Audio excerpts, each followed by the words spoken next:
Okay guys, so today we're back on the bag again, but we're gonna mix it up. We're gonna do something slightly different in terms of our approach. The techniques and everything are going to be very much the same in terms of how we're striking the bag and the positions and the movement, except we're going to change up our actual training times and our round times as well a little bit, okay? Just to get a bit more intensity and to change the specifics, right? So first of all, I'm going to talk you through the techniques again, like through the striking techniques, which, to be honest, from a jiu-jitsu perspective, the striking part of it isn't that hard. Okay, it doesn't take long to pick it up, but there are some key principles that we want to think about when we're striking the bag, just like we do when we're in a stand-up position as well. Okay, so let's talk through the positions first. So I'm in the mount position.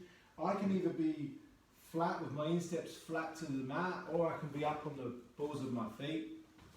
Okay. Balls of the feet, you know, there's a time and a place to come up on the balls of your feet.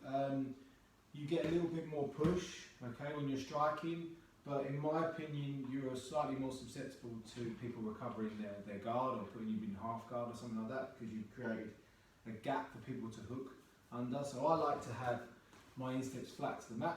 When I'm striking from the mount position, okay, I've got a couple of main strikes that I do. I've got my straight punches, okay. I want to make sure I've got good posture, okay. I don't want to be punching sort of like slumped over, okay. So I posture up, and I've got my straight punches down, okay. I want to utilise my elbow joint so that my elbow comes up, boom, and I come down with good posture. It's reminding myself to correct my posture so that I'm upright, okay. I've got my elbow, okay, which I can throw with one hand on the mat, or I can slightly step up onto a foot so that my knee is slightly off the mat. This will give me more leverage as well, okay, so I can strike from there. It's always good as well, like after you've thrown a few strikes, to sort of like base out a little bit, okay, and just get used to having to base, because what happens a lot of the time when you're striking someone is they're going to be bridging, they're going to be rolling, okay. And what I don't want to end up is I don't want to end up on the bottom, okay? I don't want to end up being reversed completely. So as a good little habit, after you've thrown a few strikes, just base out a little bit from here. You know, you can maybe strike side strikes or back to your elbow strikes. And that's pretty much the main ones that I'll do from the mount position. So that's one position. We've also got the knee on belly, so we can transition to knee on belly by putting our hands on the mat. I put my weight through my hands. My foot comes up off the ground and windscreen wipes onto the belly, okay? From here I'm leaning my weight through my heel, so I'm dropping all my weight. So if you think my centre of gravity, if I was to put a pole down my back, all the way down to my centre line, is going straight into my heel, okay? And that allows me to be the heaviest possible from the knee on belly. So there's lots of weight going through the bag now. Again, I've got my straight punches, okay? And I've got my elbows. I've got my hooks as well, okay? So, you know, we just go into it and you can mix it up between the two. From here, I can slide off with hip pressure and go to my scarf hold position. So whenever I'm in scarf, I've got my 9 o'clock, yeah? This leg doesn't want to be bent too much because that makes me susceptible to being rolled over. I want this leg straightened out slightly, so around about 90 degrees. And I'm going to wedge my foot into the mat on the 12 o'clock position. Then I'm going to get my hips off the floor. From here, I've got my straight down punches, which is one of my favourites. I can throw elbows as well, but generally speaking, these straight down punches are the one, and side punches as well. Okay, from here I can transition to side control by scissoring my legs. And I go onto my knees, so I've got chest to chest control. Imagine I'm underhooking with my left arm underneath the armpit. From here I can place my hand and start striking my elbows straight down, okay? That's going to be your main strike, but I can punch as well. And I can do the exact same thing on the other side as if I'm attacking the belly. Exactly the same thing, okay? From here now, I'm going to switch my scarf hold. So what I did the 9 o'clock position from the top, I'm going to switch and I'm going to take the same position but facing the opposite way. From here I've got my downward punches, I've got my monkey punches as before, and then I scissor my legs, and I can step over and go back to that mount position, okay? Another position we can look at is when we're inside the closed guard, okay? From here, I like to adapt a triangle shape with my hands, okay? I like to bounce, downward strikes. I can put in combination body, head, I can go over the top of elbows, and I've got my monkey punches as well, okay? I can stand up inside the closed guard with my downward shots, then maybe look to pass, okay, and get to a knee on belly position again. I've also got my turtle position when someone turtles up, okay, so they're turtling up like this.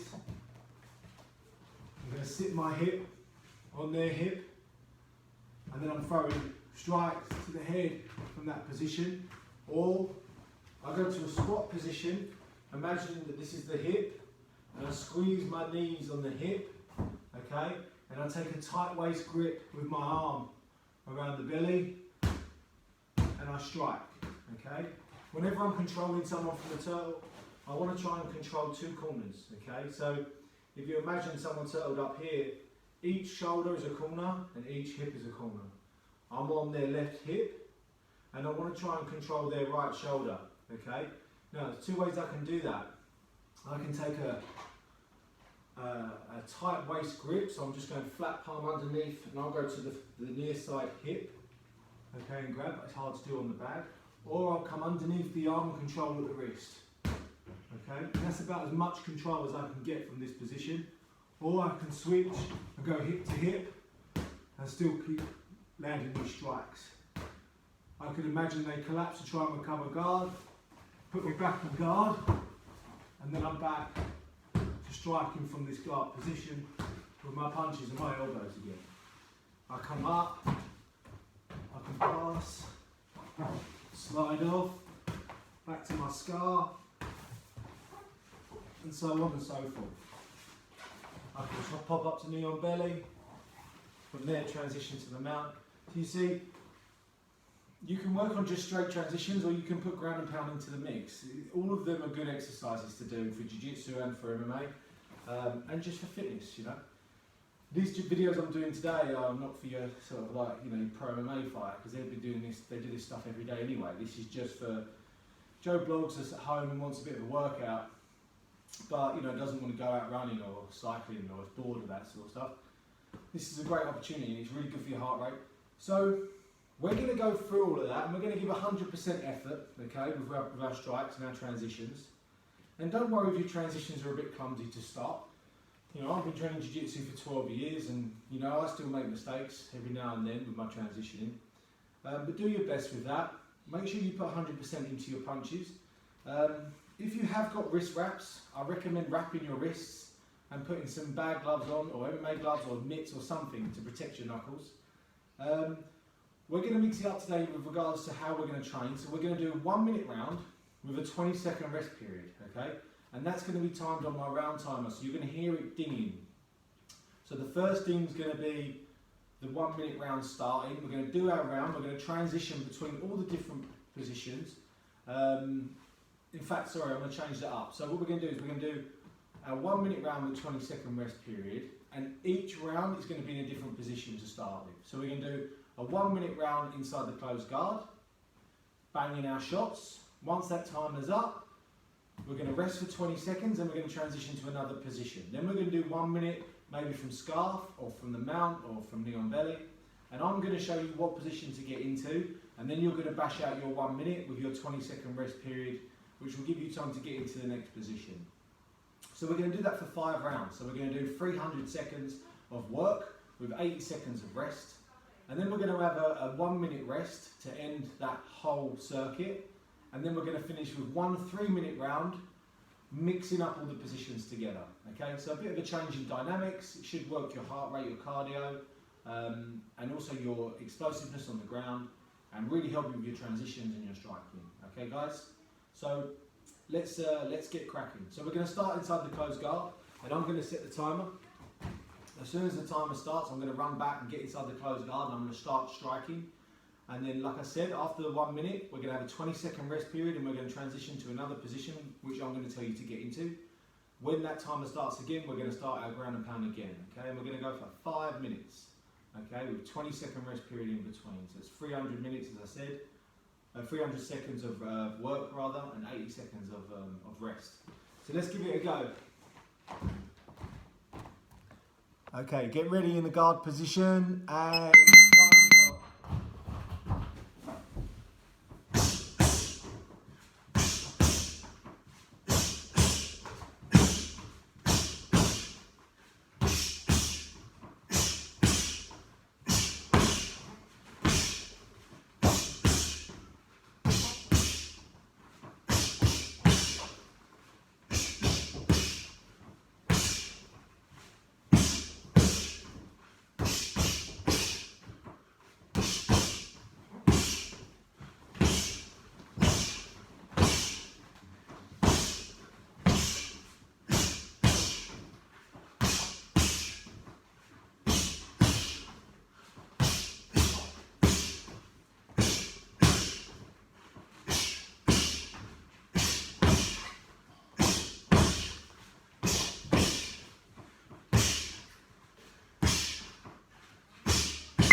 relax. So now we're going to go to our scarf hold position. So remember, we're wedging our foot in, 9 o'clock, with our hip off. Time's about to start, get ready.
Good, and relax.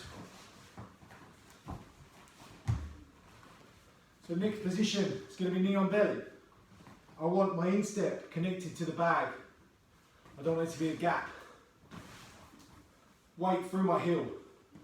Striking from here. Get ready.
Relax, catch your breath.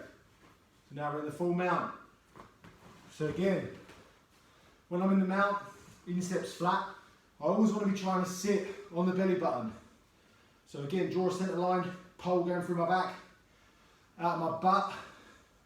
My butt's going to be on the belly button. Ready to go.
good. Okay, so that's 1, 2, 3, 4. So now we're going to finish final round from side control on this side. From here, I want you switching between elbow to the head, elbow to the body, punch to the head, punch to the body. There you go.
Good work, guys. So that was really good. I didn't feel like that was too tough either. It was quite simple, quite easy. Only done 300 seconds there. So what we're going to do now is I'm going to set the timer and we're going to do a 3-minute round, but we're going to transition between all the different positions now. Okay. We're going to set the rest time for 30 seconds.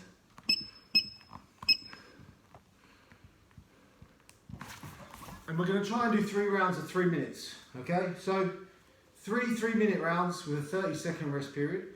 He said this time we're transitioning from all different positions. So this one will be more of a workout. This one will be harder because we're transitioning. Okay, and transitioning takes up energy. Okay, guys, so do your best, maximum work ethic. Okay, we want to really bust this one out. It's doing a short session. This is the idea of doing a short session, but doing a high intensity session to really work that cardio and work your power and explosiveness on the floor with your striking. Okay, guys, so ready? Time is on. Starting in the close guard.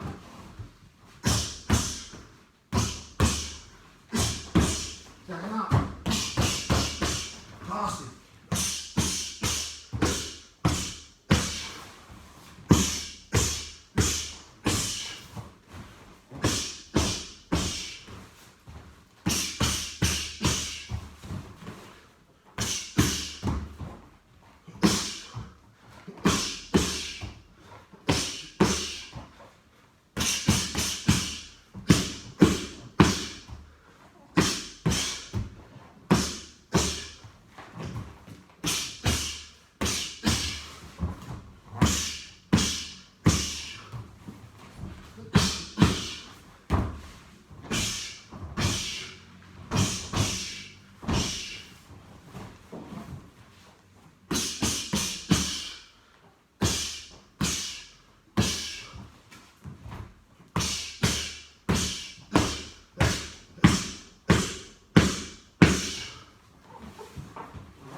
So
Good.